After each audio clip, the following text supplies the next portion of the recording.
Excited at ready na si Hana.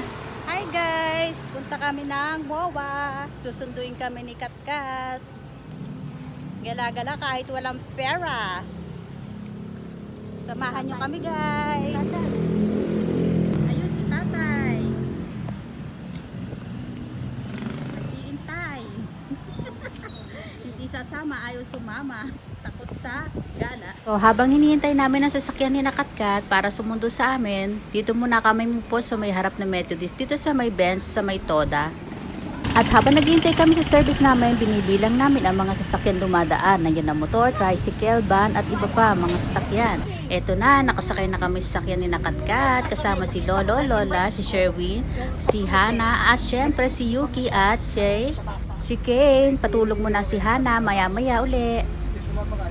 Bago kami pumunta ng MOA, dumiretso muna kami sa RRJ Warehouse kung saan nagtatrabaho si Sherwin, yung asawa ni Katkat, para ipakita sa amin ang mga murang sales at syempre makagala na rin kami at makatingin-tingin ba. Papasok na kami sa loob. Ayan. Dito lang yan sa may Kainta. So tara, pasok tayo sa loob. Tingnan natin kung ano nga bang merong mga sales dito. Yan. Sobrang init pero okay lang. Happy naman ang kidus. Lalo na si Hana at si Shikane. Feel na feel kasi ni Shikane ang pagsakay sa basket. So ito, sundan nyo kami hanggang sa second part, at third part at fourth part ng aking mga videos.